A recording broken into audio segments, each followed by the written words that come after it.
Halo sahabatku, selamat datang kembali di channel Jeritan Hati. Tempat di mana kita berbagi kisah, mengurai luka, dan menemukan kekuatan di balik setiap air mata. Saya mau bertanya sesuatu untuk sahabatku semua. Pernahkah kalian merasa sendirian di tengah keramaian? Merasa diabaikan oleh orang-orang yang seharusnya paling menyayangi kita? Justru di saat kita sedang terbaring lemah? Kisah kita kali ini adalah tentang jeritan hati seorang istri yang tidak hanya diabaikan, tapi juga dihina saat ia sedang sakit. Mereka mengiranya penyakitan, yang lemah. Tapi mereka tidak tahu, seekor singa betina yang terluka, justru sedang bersiap untuk menerkam. Ini adalah cerita yang akan mengaduk-aduk emosi kita. Nah, sebelum kita mulai, saya ingin pastikan kita semua sudah terhubung. Bantu saya dengan menekan tombol like jika kalian sudah siap. Pastikan juga tombol subscribe-nya sudah dipencet, agar kita bisa terus berbagi cerita. Dan yang paling penting, saya ingin sekali menyapa sahabatku satu persatu. Tolong, komen di bawah, tulis nama kalian, asal kota, dan ketik hadir. Sudah? Terima kasih banyak. Kita mulai kisahnya. Lagi-lagi, pandangan Nina buram saat ia membuka mata. Langit-langit kamar yang tinggi dan mewah itu terasa berputar, seolah hendak runtuh menekan dadanya. Rasa pusing ini bukan lagi sekadar pusing biasa. Sudah berminggu-minggu rasa ini menjadi tamunya setiap pagi, selalu datang bersamaan dengan rasa mual yang aneh dan kelelahan yang terasa meremukan tulang-tulang. Nina, yang seharusnya menjadi ratu di istana megah yang ia tinggali bersama Tony, suaminya, justru merasa seperti seorang tahanan yang tenaganya dikuras habis hari demi hari.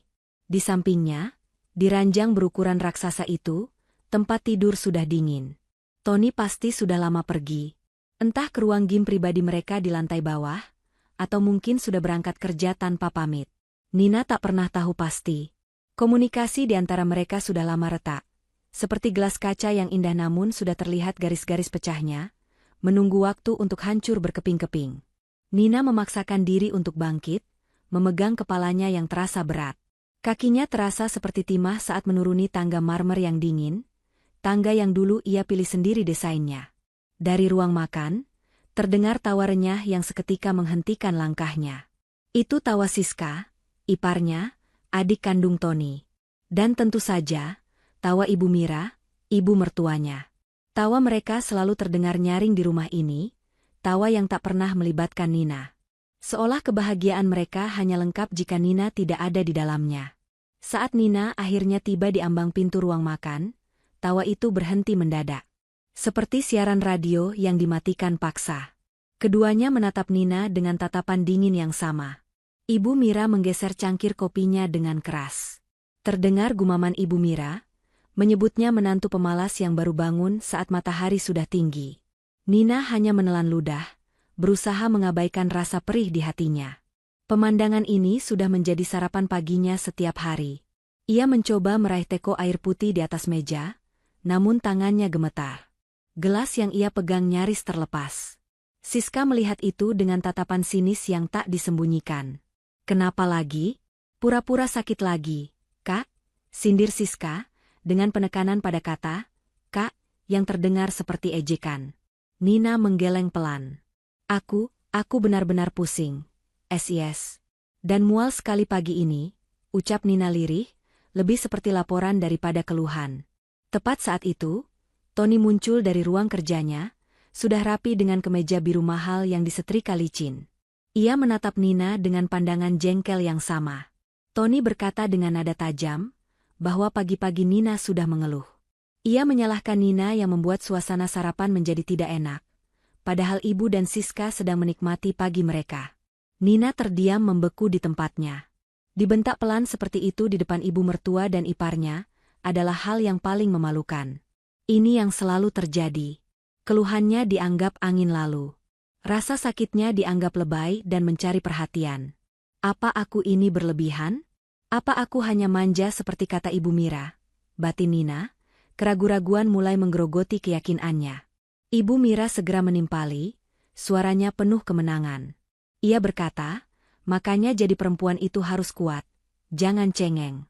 Badan Nina saja yang besar, tapi mentalnya lembek seperti bubur. Ibu Mira menyuruhnya melihat Siska, yang selalu bugar dan ceria setiap hari. Siska tersenyum penuh kemenangan mendengar pujian ibunya. Disinilah Siska selalu memainkan perannya dengan sempurna. Dengan senyum yang dipaksakan terlihat manis, Siska bangkit dari kursinya. Ia berjalan ke lemari dapur, mengambil sebuah botol kecil berwarna gelap. Bukan botol vitamin biasa yang dijual di apotek. Botol itu tampak kusam, tanpa label yang jelas. "Ini, Kak Nina," kata Siska, suaranya dibuat-buat penuh perhatian. "Minum ini. Vitamin khusus dari temanku. Dijamin langsung bugar. Biar kakak cepat sehat dan bisa melayani Mas Tony lagi. Kasihan kan Mas Tony kalau istrinya penyakitan terus." Siska menuangkan sebutir pil berwarna pucat dan menyodorkannya bersama segelas air. Nina menatap pil itu dengan ragu. Sejak kapan Siska begitu peduli pada kesehatannya? Tapi tatapan tajam Tony dan Ibu Mira di belakang Siska seolah menjadi perintah mutlak. Tony mendesaknya untuk minum, bertanya apa lagi yang Nina tunggu. Dengan tangan yang masih gemetar, Nina terpaksa menerima pil dan air itu. Ia meminumnya dalam satu tegukan pahit. Keajaiban tidak terjadi. Beberapa jam setelah sarapan pagi yang penuh drama itu, bukan kesegaran yang Nina dapatkan. Seperti biasa, rasa kantuk yang luar biasa menyerangnya. Ini bukan kantuk karena lelah bekerja. Ini adalah kantuk berat yang memaksanya harus segera tidur, seolah tubuhnya dimatikan paksa. Dunianya terasa berputar lebih kencang, lalu semuanya gelap. Ini selalu terjadi setiap kali ia meminum vitamin yang disiapkan Siska. Awalnya Nina pikir ini hanya efek samping obat. Tapi hari ini, saat ia setengah terlelap di sofanya, ada sesuatu yang membuatnya waspada. Nina samar-samar mendengar tawa cekikikan Siska dari balik pintu kamar. Siska sedang berbicara pelan di telepon, sepertinya dengan ibunya. Nina mendengar Siska berkata, "Tenang saja, Bu. Sebentar lagi juga beres. Si penyakitan itu sudah minum dosisnya. Kita tinggal tunggu waktu." Jantung Nina berdebar kencang. Apa maksudnya? Beres? Alarm bahaya mulai berbunyi nyaring di kepalanya, menembus kabut kantuk yang memaksanya.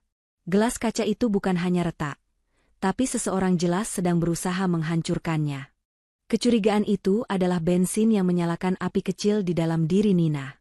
Meski tubuhnya dipaksa lemas oleh obat yang baru saja ia telan, otaknya kini bekerja 100 kali lipat lebih cepat.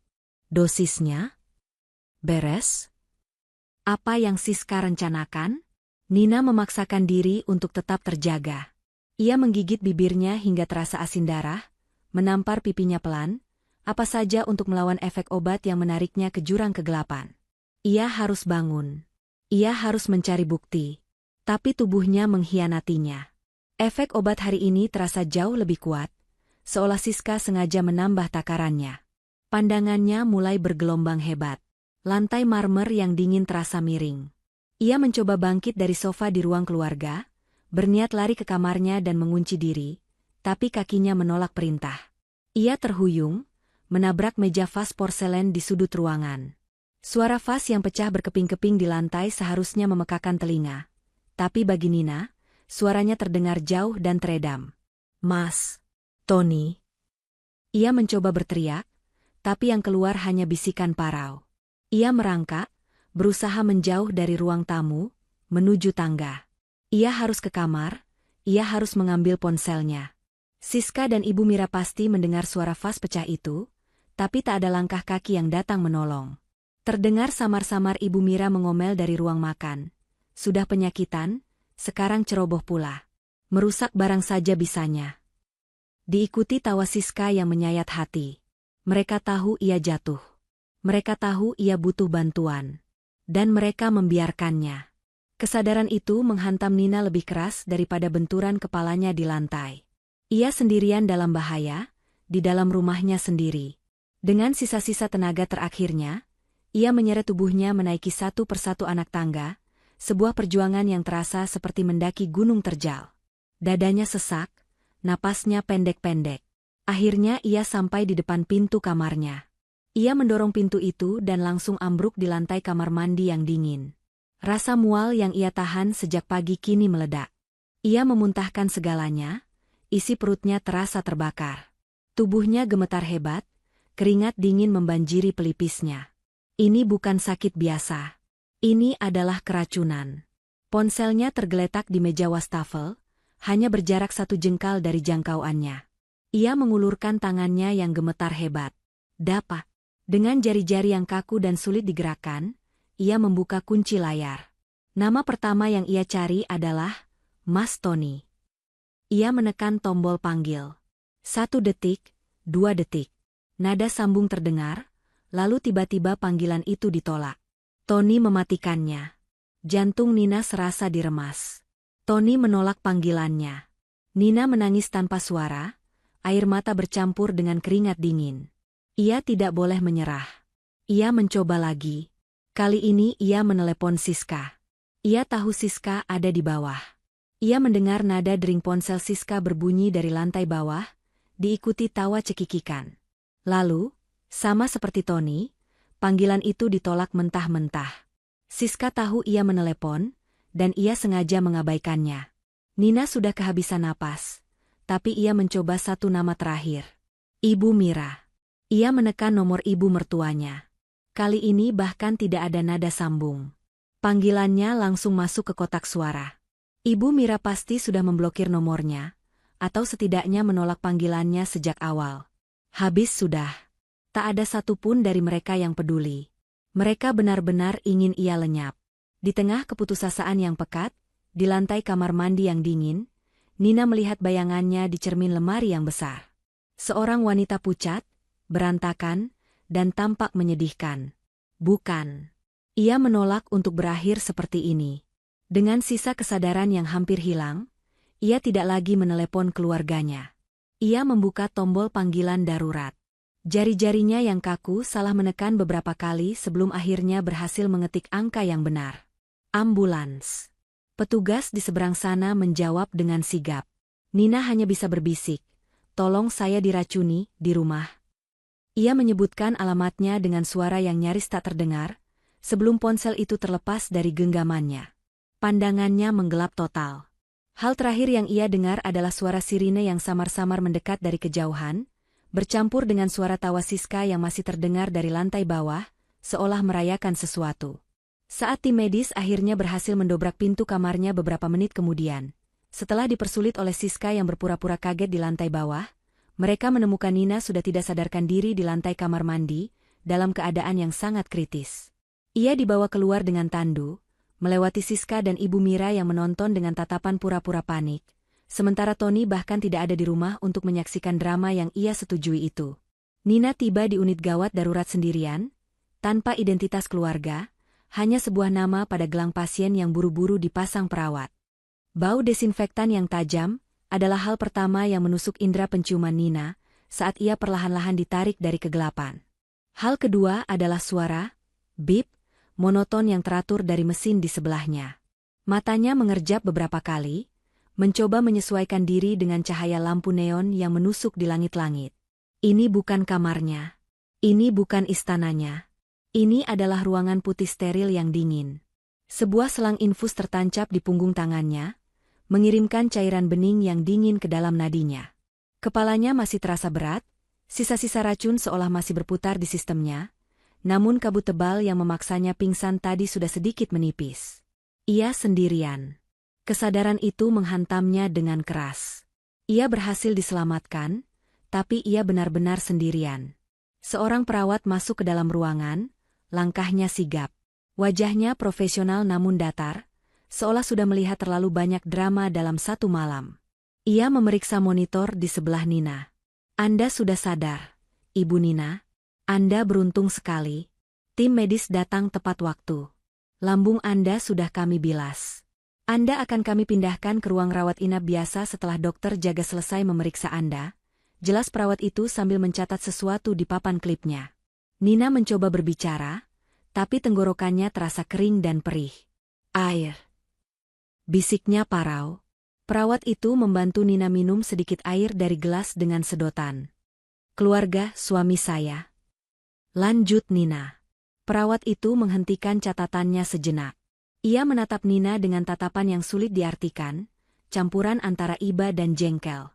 Petugas ambulans bilang tidak ada keluarga saat mereka menjemput Anda. Kami sudah mencoba menghubungi nomor darurat yang ada di data KTP Anda di dompet, atas nama Tuan Tony, tapi panggilannya tidak diangkat. Maaf, Ibu, ada beberapa berkas administrasi yang harus segera diurus. Jika keluarga Ibu datang, tolong segera suruh mereka ke bagian administrasi. Kalimat itu menusuk Nina. Administrasi. Di saat hidupnya baru saja ditarik dari ujung tanduk, hal pertama yang dunia tanyakan adalah soal administrasi, dan keluarganya, yang seharusnya mengurus itu, tidak ada. Mereka tidak hanya menolak panggilannya saat ia sekarat. Mereka juga menolak panggilan dari rumah sakit. Perawat itu pergi, meninggalkan Nina dalam keheningan yang memekakan. Mesin di sebelahnya terus berbunyi, menjadi satu-satunya teman yang menemaninya malam itu. Nina menatap tangannya yang terinfus. Tangan yang sama yang dulu ia gunakan untuk mengurus segala keperluan Tony, Siska, dan Ibu Mira. Tangan yang memasak untuk mereka, tangan yang menandatangani cek untuk gaya hidup mewah Siska. Kini, tangan ini terbaring lemah, sendirian. Rasa sakit di hatinya jauh lebih parah daripada rasa perih di lambungnya. Tapi masih ada sedikit harapan bodoh di hatinya. Mungkin Tony sedang di jalan. Mungkin dia panik dan tidak tahu harus berbuat apa. Mungkin ponselnya mati. Ia meraih tas tangannya yang diletakkan perawat di meja sebelah ranjang. Dompet, kunci rumah, dan ponselnya. Tangannya yang gemetar meraih ponsel itu. Baterainya masih tersisa. Jantungnya berdebar kencang saat membuka kunci layar. Ia berdoa dalam hati, semoga ada puluhan panggilan tak terjawab dari Tony, semoga ada pesan penuh kepanikan dari suaminya. Layar itu menyala. Dan hati Nina hancur berkeping-keping. Kosong. Tidak ada satupun panggilan tak terjawab dari Tony. Tidak ada pesan teks. Tidak ada dari Siska. Tidak ada dari Ibu Mira. Hening. Keheningan itu adalah konfirmasi dari niat mereka. Sebuah dorongan morbid, sebuah rasa ingin tahu yang menyakitkan, membuatnya membuka aplikasi media sosial. Ia hanya ingin tahu. Apa yang mereka lakukan saat ia berjuang antara hidup dan mati? Mungkin mereka sedang tidur nyenyak? Dan di sanalah itu. Muncul di urutan paling atas di lini masanya. Sebuah unggahan baru dari Siska, baru 1 jam yang lalu. Saat Nina sedang dibilas lambungnya, mereka sedang berpesta. Foto itu begitu jernih dan penuh warna, kontras dengan ruangan Nina yang pucat. Tony, Siska, dan Ibu Mira duduk di sebuah restoran steak yang mahal dan ramai. Tony, suaminya, memegang gelas wine merah, tersenyum lebar ke arah kamera, senyum yang tak pernah Nina lihat selama berbulan-bulan. Ibu Mira duduk di sebelahnya, tampak begitu bangga. Dan Siska, sang biang keladi, duduk paling depan, mengambil foto selfie itu dengan wajah sombong penuh kemenangan. Mereka bertiga bersulang. Lalu Nina membaca keterangannya. Sebuah kalimat singkat yang membakar sisa-sisa harapannya hingga menjadi abu. Siska menulis, makan malam keluarga yang sempurna. Akhirnya bisa bernapas lega dan menikmati malam yang indah. Kualitas waktu keluarga bahagia hari indah tanpa si penyakitan. Dan paku terakhir di peti matinya, Siska menandai akun Nina di foto itu. Siska tahu Nina akan melihatnya. Siska ingin Nina melihatnya. Ini bukan lagi kelalaian. Ini adalah sebuah deklarasi. Sebuah perayaan atas penderitaannya. Nina menatap foto itu lama. Air mata yang ia kira sudah kering, kini mengalir deras. Tapi ini bukan tangisan keputusasaan. Ini adalah tangisan kemarahan. Tangisan seorang wanita yang baru saja menyadari bahwa ia telah mencoba menyelamatkan pernikahan dengan orang-orang yang sedang berusaha membunuhnya. Siska benar. Ini adalah hari yang indah. Hari yang indah untuk Nina terlahir kembali. Ia tidak menutup teleponnya. Ia mengambil tangkapan layar unggahan itu. Bukti pertama telah diamankan. Malam itu terasa abadi. Nina tidak bisa tidur. Setiap kali ia memejamkan mata, bayangan foto Siska yang tersenyum penuh kemenangan, disertai tulisan, "Hari indah tanpa si penyakitan," muncul seperti hantu yang menertawakannya. Di ranjang rumah sakit yang dingin dan sepi itu, di antara bunyi, bip, mesin yang teratur, Nina akhirnya melepaskan ilusi terakhir yang ia pegang erat. Tony tidak akan datang. Mereka tidak sedang panik mencarinya. Mereka sedang merayakannya. Fakta itu begitu dingin, begitu tajam, namun anehnya, memberikan Nina kejernihan yang tidak pernah ia rasakan sebelumnya. Ia sudah selesai menangisi pengkhianatan mereka. Kini, otaknya mulai bekerja, merangkai kepingan-kepingan teka-teki, rasa pusing berbulan-bulan, kelelahan ekstrim, dan tentu saja, vitamin khusus dari Siska. Paginya, pintu ruang rawatnya terbuka. Nina mengira itu perawat yang membawa sarapan. Namun yang masuk adalah seorang pria parubaya, berwibawa, mengenakan jas dokter putih bersih dengan papan nama, Dr. Wijaya, SPPD. Ini bukan dokter UGD yang menanganinya semalam. Ini dokter senior, tatapannya tajam namun penuh ketenangan. "Selamat pagi, Ibu Nina," sapanya, suaranya dalam dan tenang. Ia mengambil kursi, duduk di samping ranjang Nina, dan membuka rekam medis di tangannya. "Saya dokter penanggung jawab ruangan ini. Saya sudah membaca laporan UGD semalam. Tim medis menulis Anda kolaps karena dugaan keracunan. Tapi laporan lab awal Anda sedikit aneh." Nina menahan napas. "Aneh bagaimana, Dok?" Dokter Wijaya menatap Nina lekat-lekat, bukan lagi tatapan dokter ke pasien, tapi tatapan manusia ke manusia. "Ibu Nina, gejala yang Anda alami, kolaps mendadak, depresi pernapasan ringan, dan hasil bilas lambung semalam, ini tidak konsisten dengan keracunan makanan biasa. Ini juga tidak terlihat seperti seseorang yang, katakanlah, tidak sengaja minum obat kadaluarsa." Jantung Nina berdebar. Dokter itu melanjutkan, "Gejala ini lebih mirip dengan paparan zat depresan sistem saraf pusat yang terakumulasi. Sederhananya, ini seperti seseorang meminum obat tidur dosis rendah secara rutin, hingga akhirnya tubuhnya jenuh dan kolaps." Setiap kata yang diucapkan Dr. Wijaya adalah paku yang menancap pada kecurigaan Nina. "Dokter." Nina mencoba berbicara, tapi ia ragu. Haruskah ia mempercayai orang asing ini? Tapi siapa lagi yang ia punya? "Di rumah," lanjut Dr. Wijaya, seolah bisa membaca keraguan Nina, "apakah Anda sedang mengonsumsi obat penenang? Atau, adakah yang memberikan Anda suplemen atau vitamin yang tidak biasa?" Pertanyaan itu adalah kuncinya. Nina teringat botol gelap tanpa label di tangan Siska.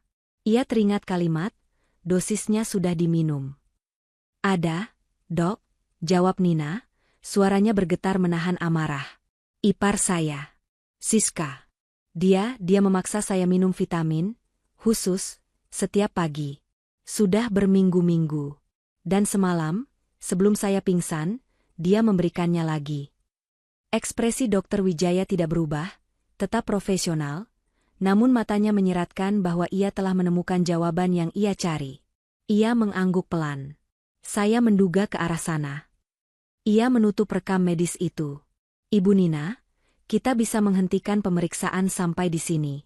Saya bisa saja menulis di rekam medis Anda, intoksikasi zat tidak diketahui, dan Anda bisa pulang besok setelah pulih. Atau..."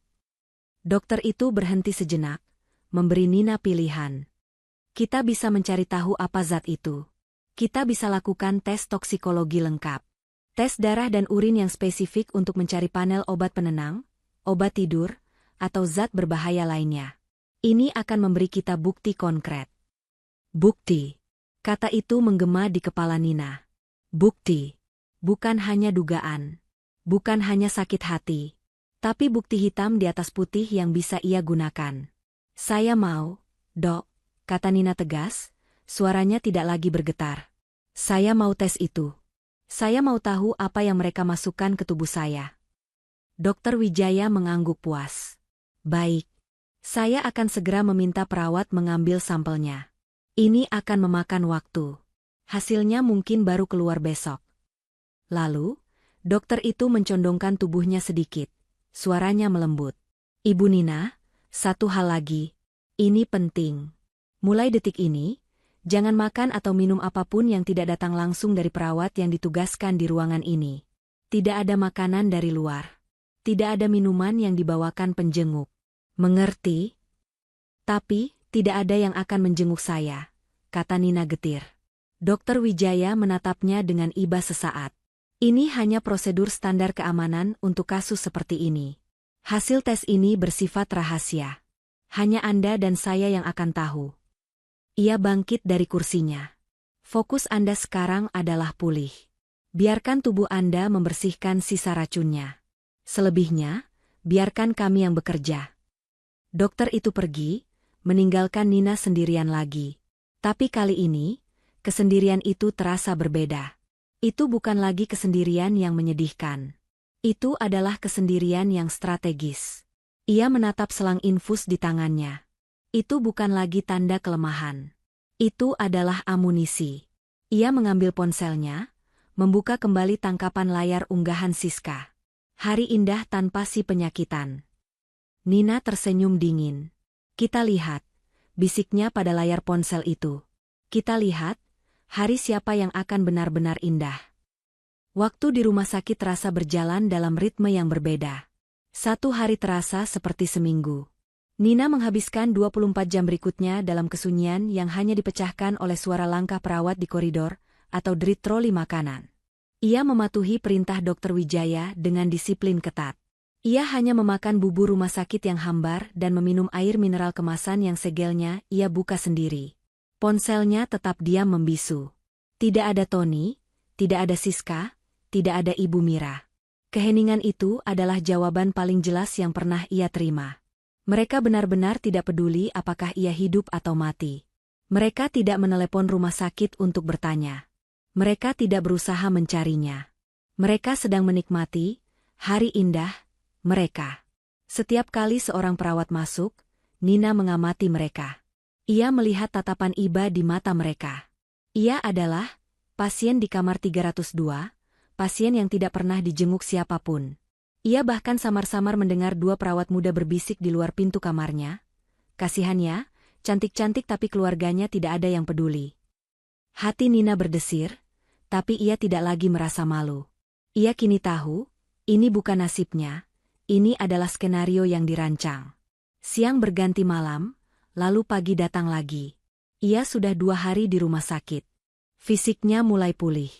Cairan infus telah membersihkan sistemnya, mual dan pusingnya hilang. Yang tersisa adalah kejernihan pikiran yang menakutkan. Pagi itu, pintu kamarnya terbuka. Dr. Wijaya masuk. Kali ini ia tidak sendirian. Ia didampingi seorang perawat senior. Wajahnya tetap tenang, tapi di tangannya ia memegang sebuah amplop coklat tebal yang tersegel. Ia meletakkannya di meja samping tempat tidur Nina. Selamat pagi, Ibu Nina. Saya membawa hasil yang Anda minta, ucapnya, suaranya tetap datar. Dr. Wijaya memberi isyarat pada perawat untuk memeriksa infus Nina, sementara ia membuka amplop itu dan mengeluarkan selembar kertas berisi data-data rumit. Laporan toksikologi Anda sudah keluar. Dan kecurigaan saya terkonfirmasi. Nina menahan napas. Apa itu, Dok? Dr. Wijaya menatap lurus ke mata Nina. Ditemukan kadar alprazolam yang signifikan dalam darah dan urin Anda. Ini adalah obat penenang dosis tinggi. Tapi yang menarik, lanjutnya sambil menunjuk barisan angka di kertas itu, ini bukan berasal dari satu dosis besar yang bisa langsung membunuh Anda. Bukan. Pola ini menunjukkan akumulasi jangka panjang. Seseorang telah memberikan Anda obat ini dalam dosis kecil namun rutin selama berminggu-minggu, bahkan mungkin berbulan-bulan. Jantung Nina serasa dicengkeram. Siska. Vitamin itu. Efek dari akumulasi ini, Dr. Wijaya menjelaskan seolah sedang memberi kuliah, adalah persis seperti yang Ibu keluhkan. Pusing kronis, mual, kelelahan ekstrim, kebingungan, dan rasa kantuk yang tidak tertahankan. Seseorang sengaja membuat Anda terlihat lemah. Sakit-sakitan. Tidak stabil. Mereka tidak berusaha membunuh Anda dalam semalam. Mereka berusaha menghancurkan Anda secara perlahan, membuat Anda terlihat gila atau penyakitan, persis seperti. Dokter itu berhenti, menyadari ia hampir kelepasan bicara. Persis seperti julukan Siska. Jika Anda kolaps semalam dan tidak segera ke UGD, Dr. Wijaya menutup berkas itu, dosis berikutnya mungkin akan berakibat fatal. Entah henti napas saat tidur, atau kegagalan organ. Dunia Nina serasa berhenti berputar. Ini adalah bukti. Hitam di atas putih. Ini bukan lagi perasaan, ini adalah fakta kriminal. Ibu Nina, kata Dokter Wijaya lagi, kali ini nadanya lebih personal. Secara medis, Anda sudah stabil. Racunnya sudah keluar dari sistem utama Anda. Anda bisa pulang besok pagi. Tapi secara hukum, ia menyodorkan berkas itu ke arah Nina, ini adalah bukti percobaan pembunuhan. Saya wajib bertanya, apa yang akan Anda lakukan? Prosedur rumah sakit mengharuskan saya melaporkan temuan ini ke pihak berwajib jika ada indikasi tindak kriminal. Nina menatap kertas itu. Tangannya yang kemarin gemetar hebat kini terkepal kuat di atas selimut. Ia menggeleng pelan. Jangan, Dok. Jangan panggil polisi. Belum. Matanya bertemu dengan mata sang dokter. Ada api baru yang menyala di sana. Saya butuh satu hal dari Anda, Dokter. Bisakah saya mendapatkan salinan resmi dari laporan ini? Dokter Wijaya terdiam sejenak, mengamati pasien di depannya yang telah berubah total dalam 2 hari. Ia mengangguk. Saya akan siapkan. Setelah dokter itu pergi, Nina mengambil ponselnya. Ia membuka daftar kontaknya, jarinya bergerak cepat. Ia melewati nama, Mas Tony, tanpa ragu. Ia melewati nama, Ibu Mira. Ia terus menggulir ke bawah, mencari nama yang sudah lama sekali tidak ia hubungi, sebuah nama dari masa lalunya, seseorang yang sangat dipercaya almarhum ayahnya. Ia menemukannya, Ibu Ratna, pengacara. Jantungnya berdebar, tapi bukan karena takut. Ini adalah debaran perang. Ia menekan tombol panggil. Telepon itu tersambung. Halo, selamat siang, dengan Ratna di sini. Terdengar suara seorang wanita yang tajam, profesional, dan tidak basa-basi. Halo, Ibu Ratna, jawab Nina, suaranya terdengar sangat tenang, bahkan bagi telinganya sendiri. Ini Nina. Nina putrinya almarhum Pak Handoko. Hening sejenak di seberang. Nina? Ya Tuhan, Nak, sudah berapa lama? Ada apa? Suaramu terdengar berbeda. Respons Ibu Ratna. Ada sedikit kehangatan di nada profesionalnya. Nina menarik napas panjang. Saya di rumah sakit Medika. Kamar 302. Seseorang mencoba meracuni saya, Bu, suami dan keluarganya. Dan saya punya buktinya. Hanya butuh waktu 30 menit. Kurang dari itu. Pintu kamar rawat Nina terbuka, bukan didorong pelan, tapi dibuka dengan langkah cepat dan penuh keyakinan. Sosok Ibu Ratna memenuhi ambang pintu. Seorang wanita di akhir usia 50-an, namun energinya mengalahkan mereka yang berusia 30-an. Rambutnya disanggul rapi tanpa celah, kacamata berbingkai tegas bertengger di hidungnya, dan aura otoritas menguar dari setelan kerjanya yang mahal. Ia adalah sekutu terkuat almarhum ayah Nina, wanita besi yang mengelola seluruh aspek hukum kerajaan bisnis Handoko. Matanya yang tajam memindai Nina di ranjang, lalu beralih ke selang infus yang tertancap di tangan Nina. Nak Nina, sapanya, suaranya dalam dan profesional, namun Nina bisa mendengar getar kekhawatiran yang samar di baliknya. Saya tinggalkan rapat dewan direksi begitu saya dengar suaramu. Sekarang, ceritakan padaku. Semuanya. Dari awal. Jangan ada satu titik pun yang terlewat. Nina tidak menangis. Air matanya telah mengering di malam pertama. Dengan suara yang dingin, stabil, dan jernih, suara yang bahkan Nina sendiri kaget mendengarnya, ia mulai bercerita. Ia menceritakan segalanya. Tentang rasa pusing dan mual yang sudah berbulan-bulan ia alami. Tentang vitamin dari Siska yang selalu dipaksakan padanya setiap pagi. Tentang bagaimana Tony dan Ibu Mira selalu menganggapnya lebay dan penyakitan. Ia menceritakan insiden kolaps di kamar mandi. Ia menceritakan panggilan teleponnya yang ditolak satu persatu oleh Tony, Siska, dan Ibu Mira. Dan sebagai penutup, ia menyerahkan ponselnya. Ini yang paling penting, Bu Ratna. Ibu Ratna mengambil ponsel itu. Matanya menyipit saat membaca tulisan di bawah foto Siska yang sedang bersulang dengan Tony dan Ibu Mira. Hari indah tanpa si penyakitan. Wajah Ibu Ratna yang sekeras baja itu mengeras sejuta kali lipat. Kurang ajar, desisnya pelan. Sebuah kata yang sangat tidak profesional, namun sangat manusiawi. Itu adalah umpatan seorang wali yang melihat anak asuhnya disakiti. Tanpa berkata apa-apa lagi, Nina menyerahkan salinan laporan toksikologi dari Dr. Wijaya. Tangan Ibu Ratna yang terawat itu menerima kertas tersebut. Matanya memindai dengan kecepatan seorang profesional. Alprazolam, akumulasi konsentrasi signifikan, paparan jangka panjang. Ia menggumamkan istilah-istilah itu. Lalu ia menatap Nina. Ini bukan lagi drama rumah tangga, Nina. Ini adalah percobaan pembunuhan berencana. Mereka berusaha menyingkirkanmu. Perlahan-lahan. Membuatmu terlihat tidak stabil secara mental. Sehingga jika terjadi apa-apa, mereka bisa mengklaim kamu depresi atau bunuh diri. Darah Nina terasa mendingin. Jadi itu rencananya? Membuatnya gila, lalu membunuhnya. Ibu Ratna meletakkan semua berkas itu ke dalam tas kerjanya yang terbuat dari kulit mahal. Baik. Sekarang kita atur strateginya. Ibu Ratna duduk tegak di kursi. Ayahmu, almarhum Pak Handoko, adalah pria paling cerdas yang pernah saya kenal. Dia tahu sifat menantumu, Tony, lebih dari yang kamu kira. Itu sebabnya, dia melindungimu bahkan dari alam kubur.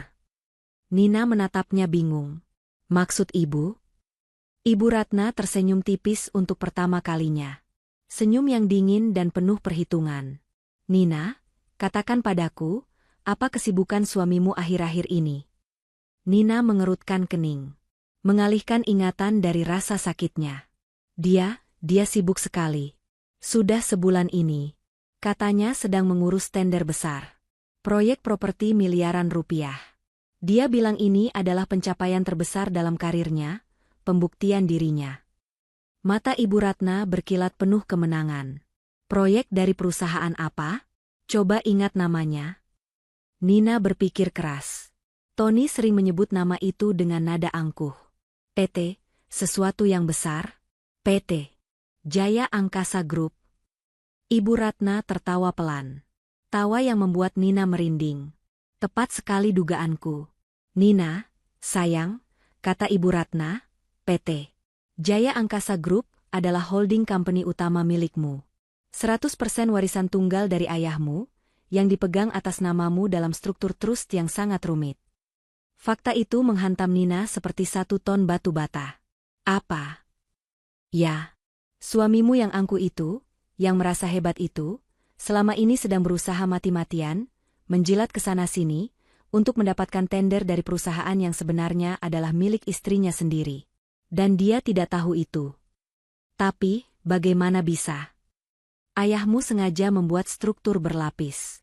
Tony hanya tahu dia berurusan dengan Dewan Direksi dan tim penilai yang ditunjuk ayahmu bertahun-tahun lalu. Dia tidak tahu bahwa Dewan Direksi itu melapor kepadaku. Dan aku, Ibu Ratna menepuk dadanya, melapor kepadamu. Nina terdiam. Jadi, selama ini, Tony, Siska, dan Ibu Mira hidup dalam kemewahan, menginjak-injak dirinya, dengan menggunakan uangnya sendiri. Inilah bidaknya, Nina, kata Ibu Ratna sambil menepuk tas kerjanya. Ini adalah awal dari 1 minggu yang menentukan itu. Dari ranjang rumah sakit, Nina, yang pura-pura masih lemah, menandatangani setumpuk dokumen yang disiapkan Ibu Ratna. Surat kuasa pencabutan aset, surat pembekuan rekening, dan perintah rahasia kepada Dewan Direksi PT Jaya Angkasa Group. Apa yang harus kita lakukan, Bu? Batalkan tendernya? Tanya Nina. Oh, tidak, jawab Ibu Ratna. Terlalu mudah. Kita akan biarkan dia terbang. Kita akan biarkan dia menang. Rencananya pun disusun. Nina akan pura-pura pulih, tapi tetap lemah. Ibu Ratna akan memberitahu Tony bahwa Nina hanya kelelahan dan dehidrasi parah. Sementara itu, Ibu Ratna memerintahkan Dewan Direksi untuk menyetujui tender Tony. Biarkan dia mendapatkan apa yang dia inginkan. Biarkan dia merayakannya.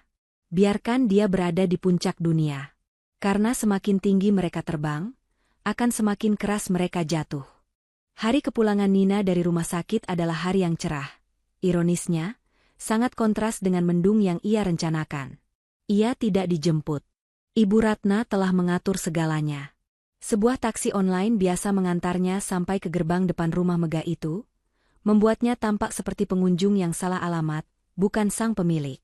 Ibu Ratna telah menelepon Tony 1 jam sebelumnya, sebuah panggilan taktis yang brilian. Dengan nada seorang pengacara senior yang prihatin, Ibu Ratna memberitahu Tony bahwa Nina telah ditemukan dan dirawat karena stres berat dan dehidrasi akut yang menyebabkan ia kolaps. Ia sengaja meremehkan insiden itu, membuatnya terdengar seperti masalah psikologis wanita manja, bukan sebuah kejahatan. Reaksi Tony di telepon persis seperti dugaan Ibu Ratna. Jengkel karena drama, Nina dan mengeluhkan biaya administrasi rumah sakit, bukan khawatir akan kondisi istrinya. Nina menarik napas panjang di depan pintu kayu jati yang kokoh itu. Inilah panggungnya. Ia mendorong pintu yang tidak terkunci itu. Rumah itu sepi sesaat, sebelum ia mendengar suara tawa Siska dan Ibu Mira dari arah ruang keluarga. Mereka sedang asyik menonton acara gosip di televisi layar lebar, dengan semangkuk keripik kentang di pangkuan Ibu Mira. Langkah kaki Nina yang sengaja ia buat sedikit goyah, menghentikan tawa mereka. Keduanya menoleh serempak. Wajah mereka tidak menunjukkan kekhawatiran atau kelegaan. Yang ada hanya kejengkelan murni, seolah liburan mereka terganggu. Oh, Siska yang pertama bicara, nadanya sinis seperti biasa. Sudah pulang ternyata? Kirain sudah lupa jalan pulang dan betah di rumah sakit. Ibu Mira menimpali, mulutnya masih penuh keripik. Bikin malu keluarga saja. Sampai ditelepon pihak rumah sakit. Kamu pikir kami ini tidak punya kesibukan? Suamimu itu sedang sibuk mengurus hal besar, kamu malah keluyuran bikin drama. Hujatan itu terasa tumpul bagi Nina. Ia sudah mati rasa terhadap kata-kata mereka. Ia memainkan perannya dengan sempurna. Wajahnya ia buat sepucat mungkin, matanya ia buat sayu, dan tangannya sedikit gemetar memegang gagang tasnya. Aku pusing. Bu, lirih Nina, suaranya dibuat lemah. Aku tidak tahu apa-apa. Tiba-tiba aku pingsan. Tepat saat itu, langkah kaki berat terdengar dari tangga. Tony muncul. Kemejanya sedikit kusut, rambutnya acak-acakan, tapi matanya menyala penuh adrenalin. Jelas sekali ia sedang tegang menunggu sesuatu. Melihat Nina berdiri di sana, ia tidak berlari memeluknya. Ia justru berkacak pinggang. Dari mana saja kamu 2 hari ini? Bikin repot. Bentaknya, suaranya menggema di ruangan besar itu. Di telepon Ibu Ratna, katanya kamu di rumah sakit karena stres? Stres kenapa kamu? Hidupmu sudah enak, tinggal di rumah mewah, semua kucukupi, masih berani-beraninya kamu stres dan mempermalukan aku. Nina hanya menunduk, membiarkan Tony melampiaskan egonya yang terluka. Maaf, Mas. Dokter bilang aku hanya kelelahan, bisik Nina. Kelelahan. Kata itu adalah umpan yang sempurna. Kata itu begitu ringan, begitu remeh. Siska langsung tertawa mengejek. Hahaha, kelelahan katanya. Bilang saja memang dasarnya kamu itu lemah. Kak, mental tempe. Baru diurusin vitamin sama aku saja sudah kolaps. Bagaimana kalau... Siska tidak melanjutkan kalimatnya, sadar ia hampir kelepasan bicara. Tapi itu tidak penting. Mereka sudah percaya pada skenario, Nina yang lemah dan manja. Mereka merasa aman. Mereka merasa menang. Dan tepat di puncak rasa aman mereka, ponsel Tony berdering. Bukan dering biasa. Itu adalah nada dering khusus yang ia pasang untuk panggilan-panggilan terpenting. Wajah Tony langsung menegang 100 kali lipat. Ia mengangkat tangannya, menyuruh Siska dan Ibu Mira diam. Jantungnya berdebar kencang terlihat jelas. Halo? Ya, selamat siang. Dengan Tony sendiri, ucapnya, suaranya dibuat profesional meski bergetar. Hening sejenak saat ia mendengarkan. Dan kemudian, wajahnya berubah. Dari tegang, menjadi tidak percaya, lalu meledak dalam ekstasi murni yang hampir gila. Saya menang? Tendernya disetujui? Proyek Jaya Angkasa jadi milik saya? Oh Tuhan! Terima kasih. Pak, terima kasih. Tony melempar ponselnya ke sofa. Berhasil, teriaknya seperti orang kesetanan. Berhasil, Bu. Siska. Dia melompat dan memeluk Siska erat-erat, mengangkat adiknya itu berputar-putar. Kita berhasil. Kita kaya raya. Miliaran, SIS. Miliaran. Ibu Mira menangis terharu, memeluk Tony. Akhirnya, nak, kamu buktikan kamu memang hebat. Bukan seperti yang Onoh, cuma bisa bawa penyakit. Mereka bertiga berpelukan dalam lingkaran kebahagiaan mereka yang meluap-luap. Merayakan kemenangan di atas penderitaan Nina, menggunakan uang Nina, di dalam rumah Nina. Dan Nina? Ia masih berdiri di tempat yang sama, di dekat pintu. Terlupakan. Diabaikan. Seperti bayangan di dinding. Tony, Siska, dan Ibu Mira benar-benar tidak melihatnya. Mereka dibutakan oleh keserakahan dan kemenangan semu.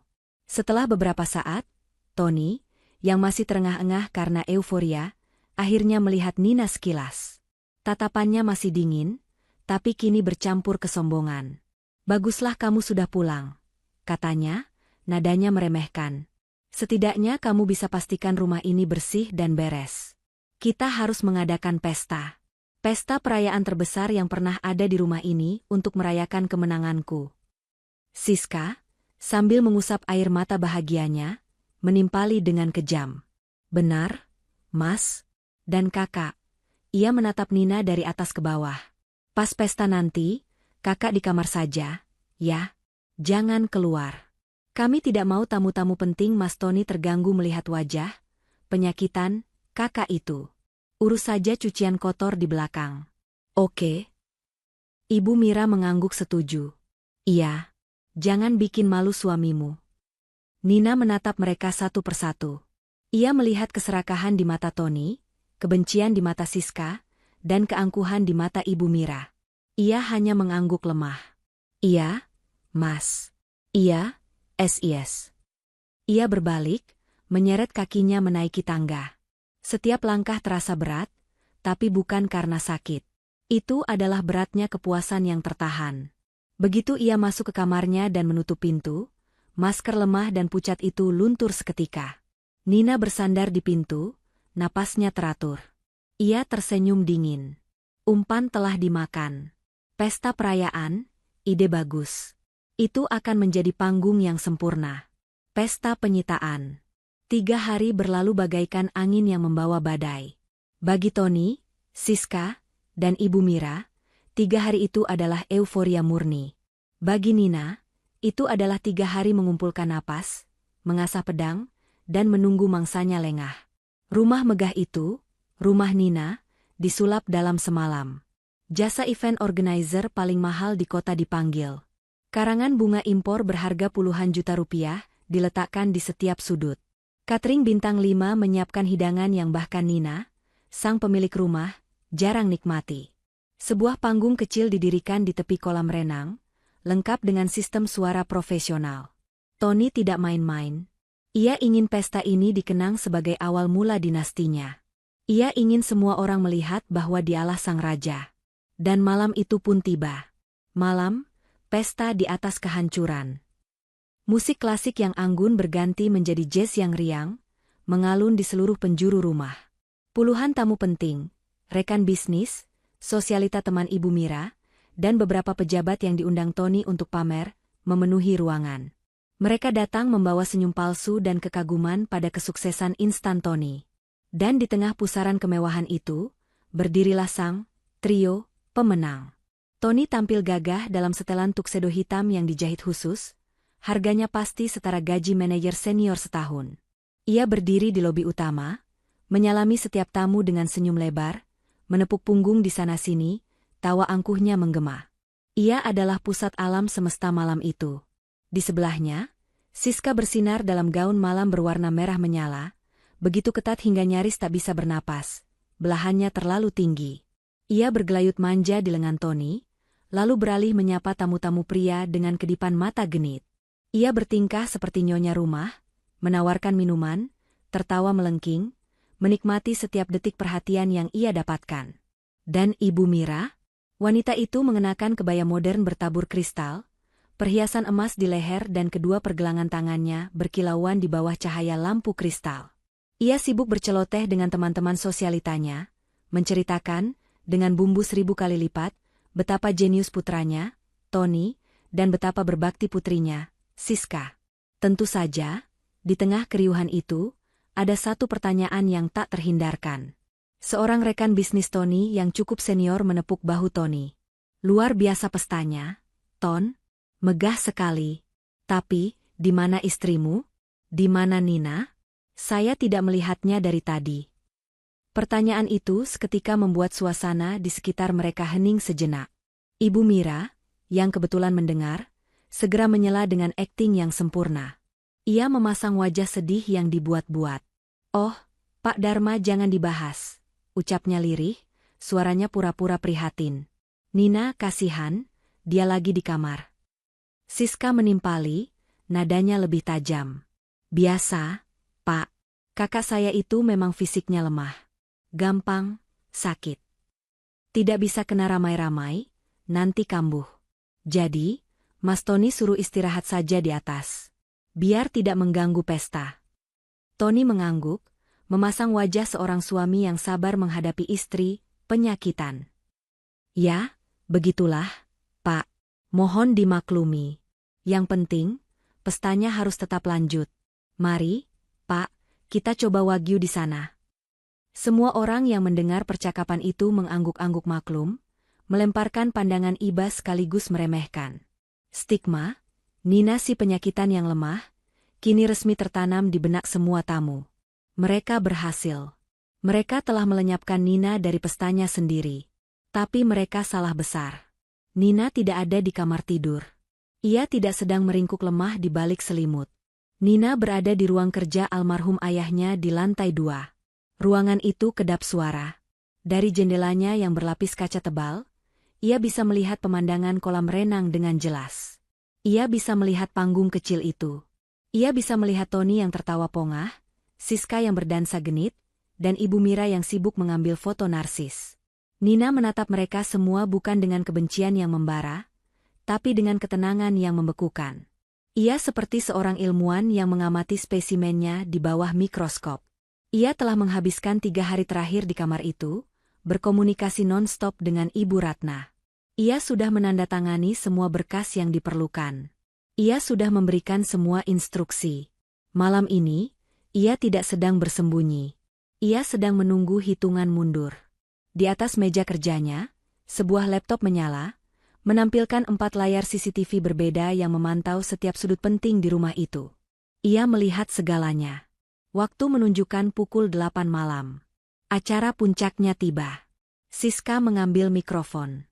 "Perhatian semuanya. Mohon perhatiannya. Sekarang, kita akan mendengarkan pidato kemenangan dari sang bintang utama malam ini, sang jenius di balik kesuksesan PT Jaya Angkasa kakakku tersayang, Tony." Tepuk tangan meriah membahana. Tony melangkah naik ke panggung kecil itu, melambaikan tangan seperti seorang bintang film. Lampu sorot menyorotnya, membuatnya semakin terlihat arogan. Musik berhenti. Suasana hening. "Selamat malam," teriak Tony, suaranya bergetar karena ego. Terima kasih sudah datang ke malam terindah dalam hidup saya." Ia terdiam sejenak, menyerap semua kekaguman. Banyak yang bilang, saya tidak akan bisa. Banyak yang meremehkan saya.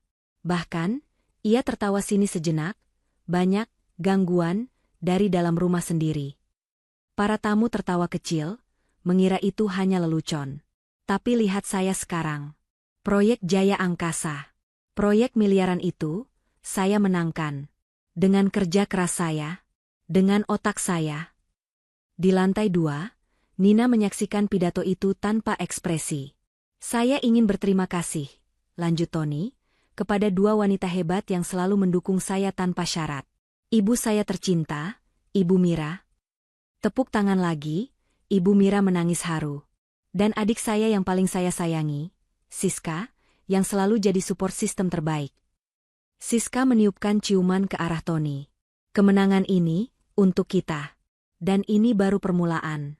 Mari," Tony mengangkat gelas sampanye yang baru saja diberikan Siska. "Kita bersulang. Untuk dinasti baru. Untuk kesuksesan tanpa batas. Untuk kita," teriak para tamu, mengangkat gelas mereka tinggi-tinggi. Musik kembali menggelegar. Pesta itu mencapai puncaknya. Euforia, keserakahan, dan keangkuhan membaur di udara malam. Di ruang kerja itu, Nina ikut berdiri. Ia merapikan setelan bisnis berwarna hitam yang ia kenakan. Bukan daster pucat. Bukan gaun pesta. Tapi baju zirah perangnya. Ia menatap layar laptopnya. Sebuah pesan teks baru saja masuk di ponselnya, yang terhubung di sebelah laptop. Pesan itu singkat, dari Ibu Ratna. Kami sudah di gerbang. Nina tersenyum. Ia mematikan layar laptop. Ia tidak lagi butuh menonton. Saatnya baginya untuk turun panggung dan bergabung dengan pestanya sendiri. Musik jazz yang riang dan tawa para tamu tiba-tiba terpotong. Seperti sebuah piringan hitam yang digores paksa, alunan musik di panggung kecil itu mati seketika. Sistem suara yang canggih itu kini hanya mengeluarkan desisan pelan, lalu hening total. Keheningan itu begitu mendadak, begitu absolut, hingga terdengar memekakan telinga. Para tamu yang sedang berbincang dan tertawa, membeku.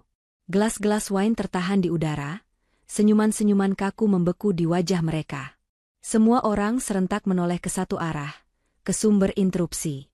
Pintu utama rumah yang tadi ditutup untuk menjaga privasi pesta, kini terbuka lebar. Dan di sanalah, di ambang pintu yang bermandikan cahaya lobi, Nina berdiri. Ia tidak lagi memakai daster pucat atau piyama rumah sakit. Nina mengenakan setelan bisnis powersuit berwarna hitam pekat, dipadukan dengan kemeja sutra putih berkerah tinggi. Rambutnya yang biasa tergerai lemas, kini disanggul rapi dan ketat ke belakang, memperlihatkan garis rahangnya yang tegas. Wajahnya yang biasa dibuat sayu, kini dipoles riasan tipis namun tajam, matanya menatap lurus ke depan dengan ketenangan yang membekukan. Ia bukan lagi si penyakitan. Ia adalah sang pemilik istana yang datang untuk menagih. Di sebelah kanannya, berdiri Ibu Ratna, tegap dalam setelannya, memegang tas kerja kulit yang tampak berat. Dan di sebelah kirinya, dua petugas kepolisian berseragam lengkap, berdiri tegak dengan wajah netral namun penuh otoritas. Tony, yang masih berdiri di panggung kecilnya di tepi kolam, membeku. Gelas sampahnya nyaris terlepas dari tangannya. Senyum kemenangannya luntur seketika, digantikan oleh ekspresi bingung yang dengan cepat berubah menjadi amarah. Nina, desisnya, lebih terdengar seperti geraman. Siska, yang berdiri di bawah panggung sambil memuja kakaknya, adalah yang pertama meledak. Ia lupa pada citra elegannya. "Kak Nina!" teriaknya, suaranya melengking menembus keheningan. "Apa-apaan ini? Kamu disuruh di kamar. Kenapa kamu bawa-bawa polisi ke sini? Kamu mau bikin malu Mas Tony? Hah?" Ibu Mira, yang sedang dikelilingi teman-teman sosialitanya, wajahnya langsung memerah padam karena malu dan marah. "Menantu tidak tahu diri. Berani-beraninya kamu merusak pesta anakku. Pulang ke kamarmu." Nina tidak menggubris satupun dari mereka. Ia mengabaikan teriakan Siska dan amukan Ibu Mira. Ia mengabaikan puluhan pasang mata tamu yang menatapnya dengan campuran kaget, bingung, dan penasaran. Ia mulai berjalan. Langkahnya tenang, terukur. Sepatu hak tingginya beradu dengan lantai marmer, menciptakan gema ritmis yang menjadi satu-satunya suara di ruangan itu. Kle, kla, kle, kla. Setiap langkahnya adalah dentuman palu godam. Para tamu, para sosialita dan pebisnis penting itu, secara naluriah menyingkir, memberi jalan untuknya seolah ia adalah seorang ratu yang sedang berjalan di antara kerumunan rakyat jelata. Ia berjalan melewati mereka, menuju panggung kecil tempat Tony masih membeku. Tony akhirnya tersadar dari keterkejutannya. Ia melompat turun dari panggung, mencegat Nina sebelum ia sampai di kolam renang. Tony meraih lengan Nina dengan kasar. "Hentikan sandiwara ini, Nina. Kamu sudah gila. Kamu mempermalukan aku di depan semua orang." Bentaknya, suaranya rendah dan mengancam. Nina berhenti.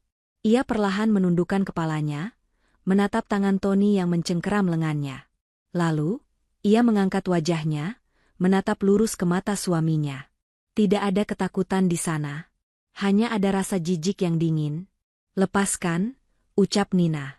Suaranya tidak keras, tapi begitu dingin dan penuh perintah, sehingga Tony, untuk pertama kalinya dalam hidup mereka, merasa gentar. Ia secara refleks melepaskan cengkeramannya seolah baru saja menyentuh bara api. Nina melanjutkan langkahnya tanpa menoleh lagi pada Tony. Ia naik ke panggung kecil itu. Siska, yang masih berdiri di dekat sistem suara, menatapnya dengan mata terbelalak. Nina berjalan ke arahnya, mengambil mikrofon kedua dari dudukannya dengan gerakan yang mantap. Siska mundur selangkah, seperti melihat hantu. Nina berdiri di tengah panggung, di bawah lampu sorot yang seharusnya menjadi milik Tony. Ia menatap ke kerumunan tamu yang kini telah berkumpul mengelilingi kolam renang, seperti penonton yang menunggu babak akhir sebuah drama. "Selamat malam, semuanya." Suara Nina terdengar jelas, tajam, dan berwibawa melalui pengeras suara. Jauh berbeda dari bisikan lemah yang biasa didengar keluarganya. "Saya harap Anda semua menikmati pestanya. Pesta yang indah, bukan?" Ia berhenti sejenak, membiarkan kata-katanya menggantung. "Suami saya," ia melirik ke arah Tony yang berdiri mematung di bawah, "baru saja merayakan kemenangannya. Merayakan kerja kerasnya. Tapi sepertinya, dia lupa berterima kasih pada beberapa orang kunci yang membuat semua ini terjadi."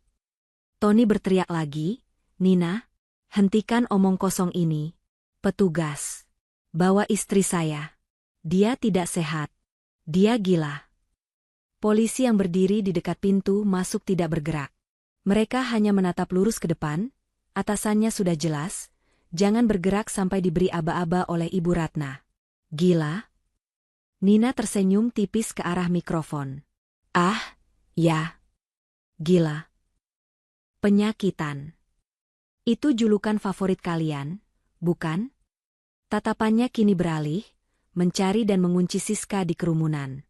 Siska langsung pucat pasi, instingnya memberitahunya bahaya besar akan datang. "Saya ingin berterima kasih, secara khusus, kepada adik ipar saya, Siska." Nina mengangkat sebuah kertas dari saku jasnya. "Atas vitamin yang ia berikan pada saya setiap pagi." Siska mulai gemetar. "Kalian tahu," lanjut Nina pada para tamu, "vitamin itu sangat manjur. Sangat manjur sampai membuat saya kolaps dan berakhir di UGD 2 hari lalu. Dan ini," ia mengangkat kertas itu tinggi-tinggi, "adalah hasil tes toksikologi saya. Positif. Akumulasi alprazolam. Atau bahasa awamnya, racun obat tidur yang diberikan perlahan-lahan. Sebuah percobaan pembunuhan yang rapi." Gasps! Seluruh kerumunan tamu terperangah. Ibu Mira berteriak, "Fitnah! Itu bohong. Kamu menjebak anak saya." "Bohong?" tanya Nina. Ia memberi isyarat kepada petugas polisi. "Saya juga punya ini." Ia mengeluarkan ponselnya, membuka sebuah gambar. Tangkapan layar. Unggahan media sosial Siska. "Tepat saat saya sedang berjuang antara hidup dan mati di rumah sakit." Judulnya, "Hari Indah Tanpa Si Penyakitan." Nina mengangguk ke arah petugas. "Sekarang." Kedua petugas itu bergerak maju, menembus kerumunan.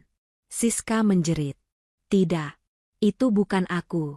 Mas Tony, tolong aku. Mas, Ibu, tolong." Ia mencoba lari, tapi gaun ketatnya menghalanginya. Petugas dengan sigap menangkap lengannya. "Siska," kata salah satu petugas, suaranya tegas. "Anda kami tahan untuk pemeriksaan atas laporan percobaan pembunuhan." "Tidak. Lepaskan aku. Mas Tony." Siska meronta-ronta saat tangannya diborgol ke belakang. Ini adalah pemandangan yang kacau. Ibu Mira histeris, mencoba menyerang petugas. "Jangan sentuh putriku. Lepaskan dia. Nina, kamu iblis." Di tengah jeritan Siska dan raungan Ibu Mira, Tony berdiri terpaku. Pucat. Dunianya runtuh dalam hitungan detik. Tapi kehancurannya belum selesai. Jeritan histeris Siska yang meronta-ronta saat diborgol dan diseret keluar oleh petugas kepolisian, menggema memecah malam, lalu perlahan menghilang ditelan suara sirine mobil polisi yang menjauh. Pesta telah resmi berakhir. Para tamu yang tersisa, puluhan pebisnis penting dan sosialita, berdiri membeku, ponsel mereka terangkat, merekam setiap detik drama yang jauh lebih panas daripada gosip manapun. Mereka datang untuk merayakan kesuksesan, tapi mereka disuguhi kehancuran total sebuah keluarga. Di lantai marmer, Ibu Mira tidak lagi bisa berdiri. Ia terduduk lemas, meraung-raung memanggil nama putri kesayangannya. Siska, putriku. Jangan bawa putriku. Nina, kamu iblis. Kamu iblis. Ratapannya terdengar menyedihkan, tapi tak ada satupun yang bersimpati. Di tengah kekacauan itu, Tony akhirnya tersadar dari kelumpuhannya. Adiknya ditangkap. Ibunya histeris. Para tamunya menatapnya dengan campuran ngeri dan jijik. Reputasinya, yang baru 5 menit lalu ia banggakan di atas panggung, kini hancur lebur menjadi debu. Tapi bukan rasa bersalah yang ia rasakan. Bukan penyesalan atas apa yang menimpa Nina.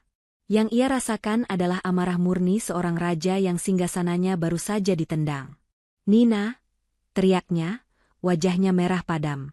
Ia menunjuk Nina yang masih berdiri tenang di atas panggung. Kamu puas sekarang? Kamu hancurkan pestaku. Kamu hancurkan reputasiku. Kamu kirim adikmu sendiri ke penjara. Kamu. Cukup, Tuan Tony. Suara itu bukan suara Nina.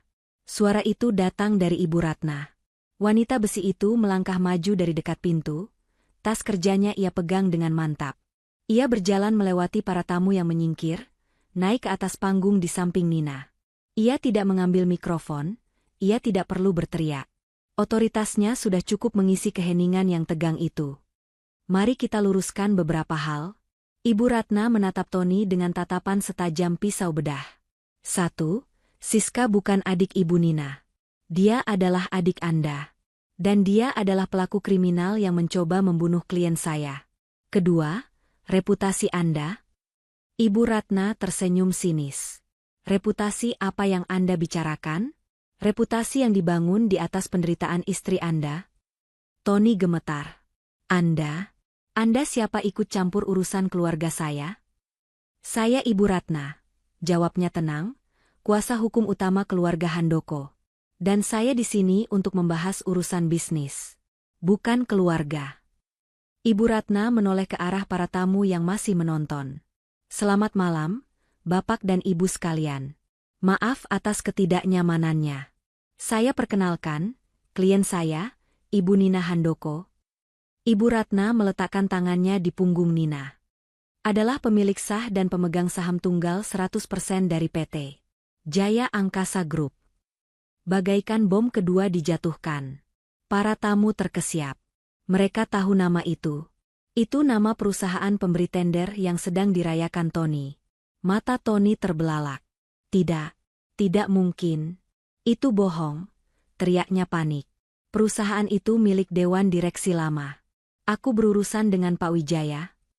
Tuan Wijaya, potong Ibu Ratna dingin, adalah direktur yang ditunjuk oleh almarhum ayah Nina. Direktur yang melapor langsung kepada saya. Dan saya, ia menepuk tas kerjanya, melapor langsung kepada pemiliknya. Ibu Nina. Kaki Tony terasa lemas. Ia akhirnya mengerti. Semuanya sebuah jebakan. Jadi tender itu? Bisiknya ngeri. Tender itu, kini Nina yang mengambil alih. Suaranya menggema lewat mikrofon, jernih dan kuat. Adalah umpan yang sempurna. Dan kamu memakannya mentah-mentah, Tony. Nina menatap suaminya yang hancur. Kamu bilang kamu merayakannya karena kerja kerasmu. Kerja keras apa? Kerja keras membiarkan aku diracun pelan-pelan di rumahmu sendiri? Kerja keras mengabaikan panggilan daruratku saat aku sekarat? Kerja keras bersulang dengan pembunuhku? Ibu Ratna membuka tas kerjanya. Mari kita selesaikan ini. Ia mengeluarkan setumpuk dokumen tebal. Tuan Tony, karena tender itu didapat melalui cara-cara yang curang, mengingat Anda memiliki hubungan personal dengan pemilik perusahaan yang Anda coba sembunyikan, dan adanya tindak pidana percobaan pembunuhan terhadap pemilik perusahaan, maka, tender senilai miliaran itu, Ibu Ratna mengangkat satu lembar kertas, resmi dibatalkan. Tidak. Tony meraung. Ini adalah pukulan fatal. Uang itu, mimpinya. Segalanya hilang. Oh, ini belum selesai, kata Ibu Ratna. Ia mengambil lembaran berikutnya. Karena adanya laporan percobaan pembunuhan yang Anda fasilitasi dengan sengaja, dan dugaan penggelapan aset, karena Anda jelas menggunakan fasilitas dan dana milik Ibu Nina untuk membiayai pesta ini, maka, ia melemparkan dokumen itu ke dada Tony.